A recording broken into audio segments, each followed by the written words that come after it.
प्यारे बच्चों, good morning.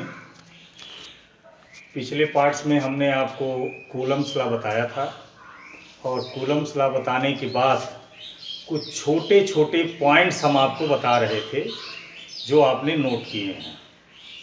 Coulomb के नियम के बाद जो पॉइंट्स हमने आपको बताए थे, उन पॉइंट्स में शायद 4 या 5 पॉइंट बताए थे पिछले पार्ट में। अब उसके आगे के पॉइंट्स जो छोटे छोटे बता रहे हैं उनको ध्यान से पढ़िए, क्योंकि जब आप न्यूमेरिकल लगाएंगे तो न्यूमेरिकल में उन पॉइंट्स की ज़रूरत पड़ेगी। ठीक है ना। तो जितने पॉइंट्स हमने आपको बताए थे उनके बाद शायद 4 या 5 पॉइंट बताए थे, उसके बाद जो भी पॉइंट्स हो आप पॉइंट डाल के अगला पॉइंट लिखिए। जैसे मान लीजिए 5वां पॉइंट, कूलाम के नियम का सदिश रूप। ये एग्जाम में पूछा जाता है। कूलाम के नियम का सदिश रूप, यानी जो कूलाम का नियम पढ़े हैं आप, उस नियम को वेक्टर फॉर्म में लिखना है, वेक्टर के फॉर्म में लिखना है।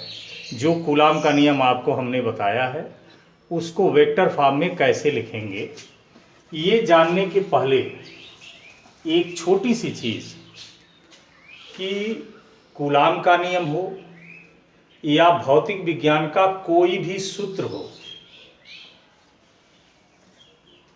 यदि आपसे पूछा जाए कि उसको वेक्टर रूप में क्यों लिखते हैं, क्यों उसका वेक्टर फॉर्म लिखते हैं, सदिश रूप में क्यों लिखते हैं, तो इसकी जानकारी के लिए हम आपको बता दें कि भौतिक विज्ञान का कोई भी सूत्र 100% सही तभी माना जाता है जब वो बीमीय सिद्धांत से सही हो, यानी दोनों पक्ष की विमाएं बराबर हो, न्यूमेरिकली सही हो और वेक्टर पॉइंट ऑफ व्यू से सही हो। तो जब तीनों पैमाने पर कोई सूत्र जब सही होता है, यानी बीमी सिद्धांतों द्वारा वो खरा उतरे, न्यूमेरिकली सही हो और वेक्टरली सही हो, सदिश रूप में सही हो, तब वो भौतिक विज्ञान का 100% सही सूत्र माना जाता है।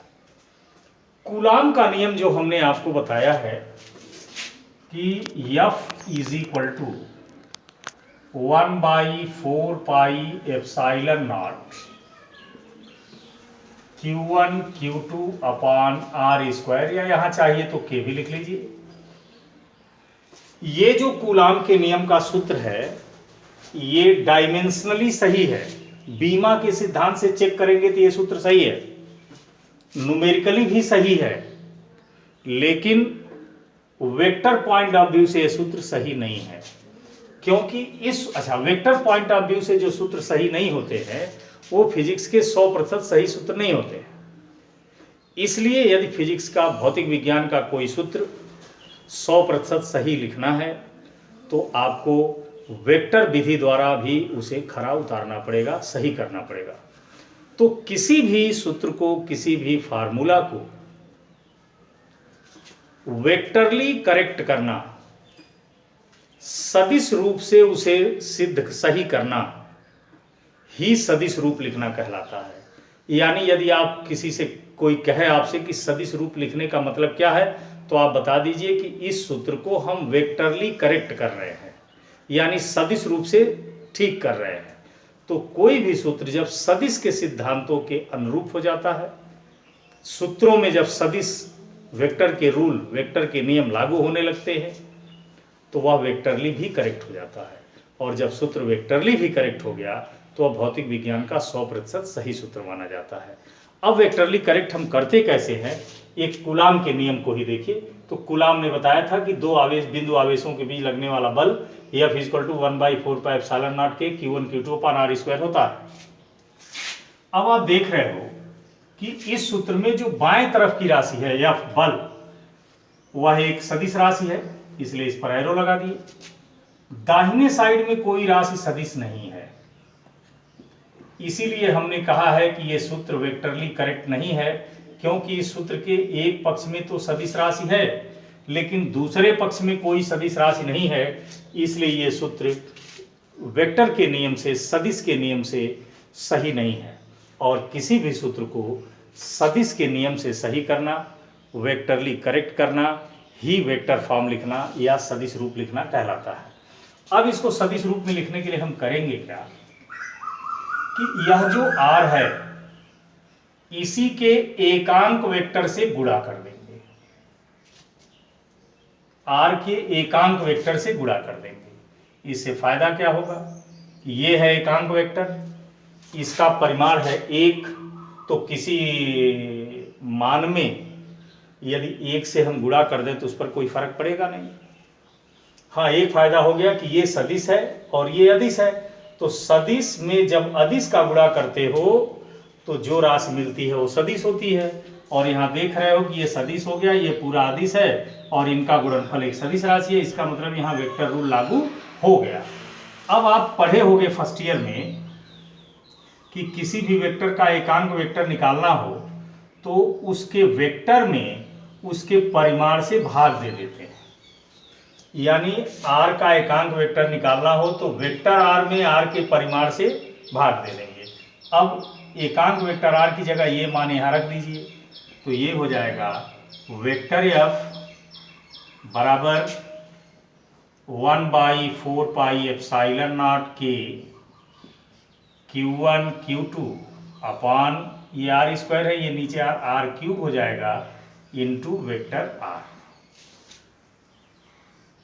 ठीक, अब इसमें वेक्टर r क्या है, इसको यदि चित्र से दिखाना चाहते हैं तो आप क्या कीजिए कि एक कोऑर्डिनेट सिस्टम बनाइए।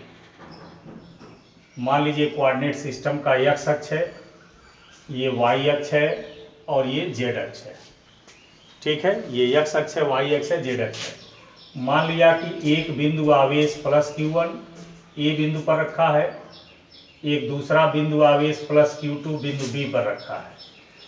फर्स्ट ईयर में आप वेक्टर पढ़े होंगे, सब वही रूल लग रहे हैं यहाँ पर।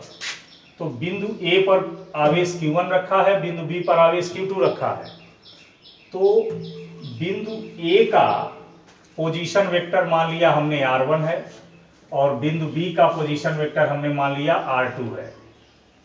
फर्स्ट ईयर में जब आपको वेक्टर पढ़ाया गया होगा तो आपने पोजीशन वेक्टर,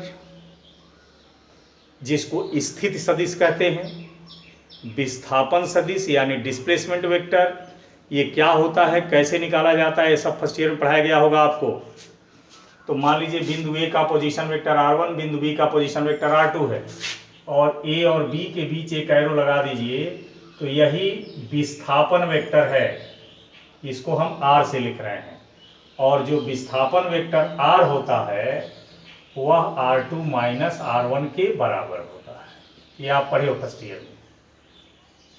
ठीक, समझ गए।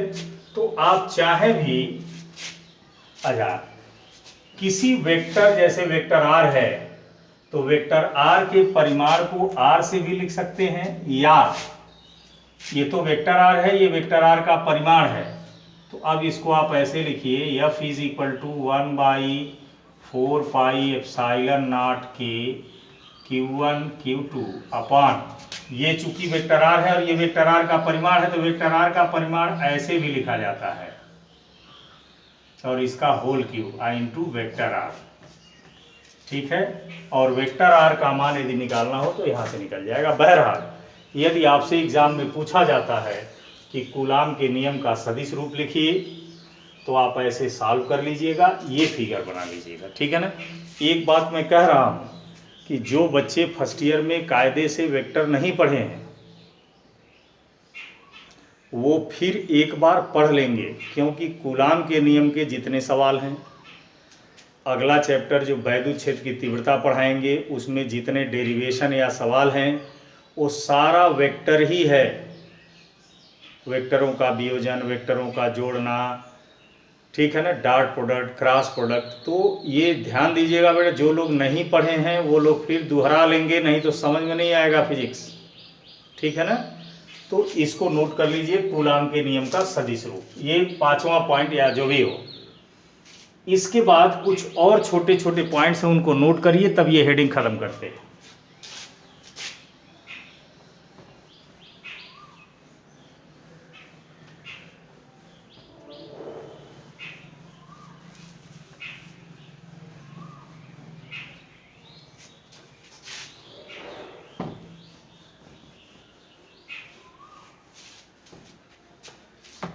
पॉइंट नंबर 6,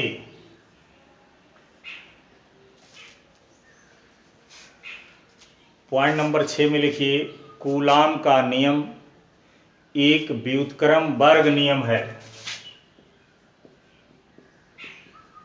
कूलाम का नियम एक व्युत्क्रम वर्ग नियम है। इसका मतलब देखिए, कोई भी आपको सूत्र दिया जाए, आगे भौतिकी में और भी सूत्र आपको दिए जाएंगे, और किसी भी सूत्र में यदि ये कहता है कि बल दूरी के वर्ग के व्युत्क्रमानुपाती है, तो जिस भी नियम में ये कहा जाए, जब तक आप फिजिक्स पढ़िए, यदि किसी भी नियम में, किसी भी लॉ में आपसे कहा जाए कि बल दूरी के वर्ग के व्युत्क्रमानुपाती है, तो जिस नियम में ऐसा कहा जाए उसी नियम को व्युत्क्रम वर्ग नियम कहते हैं। तो चूंकि कूलाम के नियम में कहा गया है कि दो बिंदु आवेशों के बीच लगने वाला बल आवेशों के परिमाणों के गुणनफल के समानुपाती होता है तथा उनके बीच की दूरी के वर्ग के व्युत्क्रमानुपाती होता है। तो चूंकि कूलाम के नियम में कहा गया है कि दो बिंदु आवेशों के बीच लगने वाला बल उनके बीच की दूरी के वर्ग के व्युत्क्रमानुपाती होता है, ऐसा कहा गया है, इसलिए कूलाम का नियम भी क्या है? व्युत्क्रम वर्ग नियम है। 7वां देखिए, दो बिंदु आवेशों के बीच लगने वाला बल क्रिया प्रतिक्रिया बल है। दो बिंदु आवेशों के बीच लगने वाला बल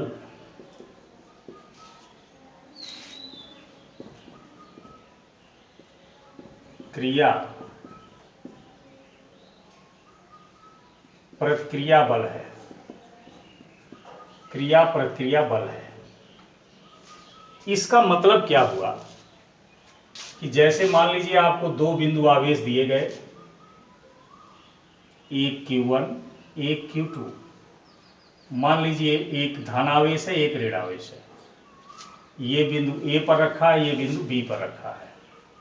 अब जैसा कि आप जानते हो कि दो आवेश एक दूसरे को आकर्षित भी करते हैं, प्रतिकर्षित भी करते हैं। यदि दो बिंदु आवेश विपरीत प्रकृति के हैं, यानी एक धन है एक ऋण है, तो दोनों आकर्षित करेंगे, और यदि दोनों धन या दोनों ऋण है तो प्रतिकर्षित करेंगे। यहाँ पर एक धनावेश है एक ऋणावेश है, तो दोनों एक दूसरे को आकर्षित करेंगे। तो ये Q2 Q1 को अपनी तरफ खींचेगा और Q1 Q2 को अपनी तरफ खींचेगा। तो मान लीजिए Q1 पर लगने वाला बल F1 है और Q2 पर लगने वाला बल F2 है। तो आप पाएंगे प्रैक्टिकली कि F1 और F2 इन दोनों के परिमाण बराबर हैं, यानी इस आवेश पर उतना ही बल लगेगा जितना इस आवेश पर बल लगेगा।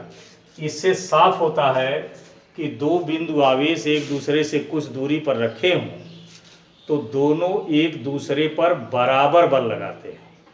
जैसे मान लीजिए यहाँ दो बिंदु आवेश थे, तो एक चाहे जितना बड़ा हो, दूसरा चाहे जितना छोटा आवेश हो, इससे मतलब नहीं है, दोनों एक दूसरे पर बराबर और विपरीत बल लगाएंगे। तो ये याद रखना कि मान लो ये 100 कूलम का है, ये 1 कूलम का है, तो ऐसा नहीं है कि 100 कूलम वाला ज़्यादा बल लगाएगा, 1 कूलम वाला कम लगाएगा, ऐसा कम लगाएगा, ऐसा नहीं है। दोनों आवेश एक दूसरे पर बराबर बल लगाते हैं, ये याद रखिएगा। दूसरा, चूंकि दोनों की दिशाएं विपरीत हैं, एक उधर है एक उधर है, इसलिए आप लिख सकते हो कि वेक्टर F1 बराबर माइनस वेक्टर F2। यानी बराबर का चिन्ह बता रहा है कि दोनों बल बराबर हैं, एक का चिन्ह धन एक का ऋण ये बता रहा है कि दोनों की दिशाएं विपरीत हैं। तो चूंकि दो आवेशों के बीच लगने वाले बल बराबर और विपरीत होते हैं, इसलिए इन्हें हम क्रिया प्रतिक्रिया बल कहते हैं। क्योंकि आप छोटी क्लास से पढ़े होंगे क्रिया प्रतिक्रिया का मतलब जो बराबर और विपरीत हो। तो चूंकि ये दोनों बल बराबर और विपरीत हैं, इसलिए दो बिंदु आवेशों के बीच लगने वाले बल क्रिया प्रतिक्रिया बल कहलाते हैं। ठीक है, एक पॉइंट और, दो बिंदु आवेशों के बीच लगने वाले बल संरक्षी बल है। यानी दो आवेशों के बीच लगने वाले बल को वैद्युत बल कहते हैं। यानी हम ये कह सकते हैं कि वैद्युत बल एक संरक्षी बल है। वैद्युत बल एक संरक्षी बल है। इसका मतलब कि दो बिंदु आवेशों के बीच लगने वाला वैद्युत बल पथ की प्रकृति पर निर्भर नहीं करता, बल्कि दोनों आवेशों के पोजीशन पर निर्भर करता है, या प्रारंभिक और अंतिम बिंदु पर निर्भर करता है। ये बल पथ के प्रकृति पर निर्भर नहीं करता। ठीक है ना। तो इसके आगे के पॉइंट्स बताएंगे। इस पार्ट में इतना ही। Thank you.